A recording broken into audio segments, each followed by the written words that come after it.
Hello, the first function you may want as an administrator is how to add more users. I will just go over that briefly.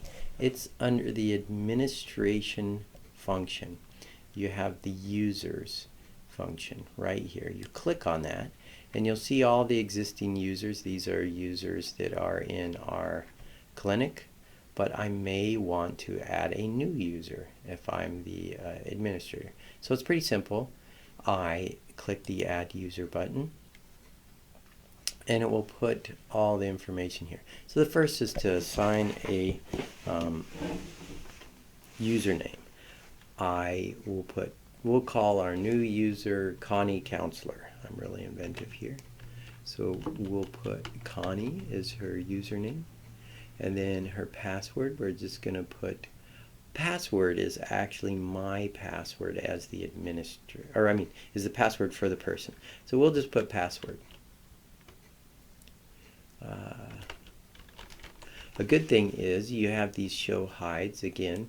So if I want to make sure I typed it right, so I'm not telling them that it's password, but I capitalized it or I had locks, the cap locks on. So the next thing is going to be you can put in your password and stuff. I conveniently have mine the same. You can check to make sure. So the next thing you want to check is their provider, and that will allow them the calendar, but you probably want to put portal on there also so they have access to that. And then you can just put in their name. We'll put in Connie Cool Counselor. There we go. And the default facility, this could be your facility or home or school or telephonic. Depends. We have some counselors that are mostly all telephonic, or some that are located in the schools, or some in the regular clinic. So we'll just put CUNA Counseling Center. Then the federal tax ID. That would be your tax ID of your agency, or if you're personal, that would be your personal tax ID. Then you can put in the NPI. If you're a personal provider, that would be you. If you are, so we'll just put in my NPI number. That's important later for billing. The next is the provider type. You have a couple different. Admin gives them full access rights to everything. The ones we have listed, and this is adjustable for you. You can have a prescribing physician. A counselor, we're going to make her a counselor, but CBS is community-based provider, and those activate or deactivate certain fields on there depending on their and forms. So we're going to put her as a counselor, and you'll notice there's these expiration dates. This is meant so that you, especially as an agency person or you personally, have reminders of those things coming up and due. The car insurance is usually for a community-based provider, such as a case manager or CBRS. And an insurance, professional insurance, is usually for a counselor. They have their own professional liability insurance, or you have it for the agency. So we'll just put right here in CUNA, we actually have it for the agency, and it expires on 1/19 2023. We also have, since she's a counselor in Idaho, and these fields could be changed to whatever your state is, but the ICANS is required to work with any child that is receiving Medicaid. So if you're going to see Medicaid, so we typically put their ICANS expiration date so they again get reminders.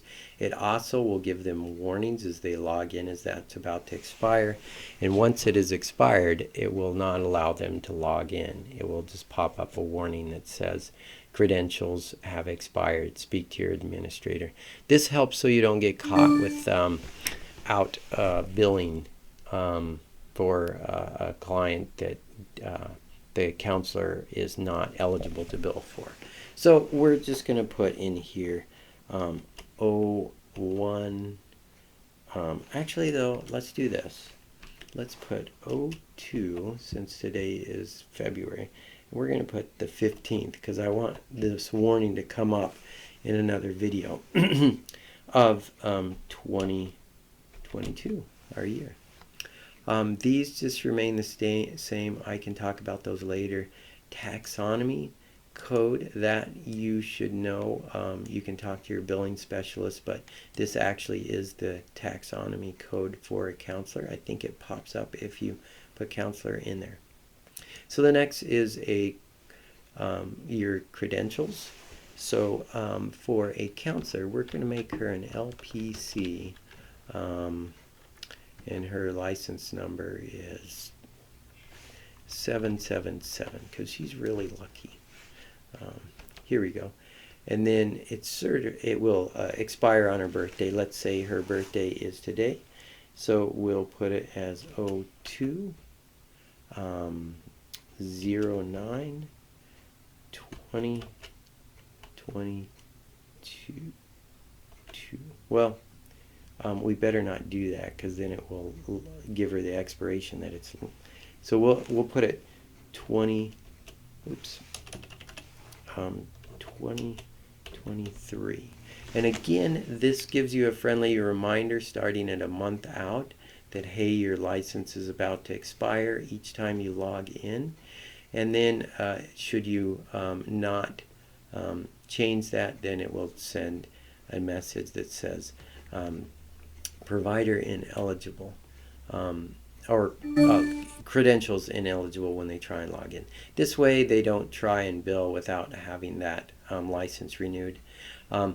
What will happen when they see those is it will say speak to the administrator, so they'll go to an administrator level and say, hey, it's saying this, and then that will prompt you to have a discussion. Have you renewed your license?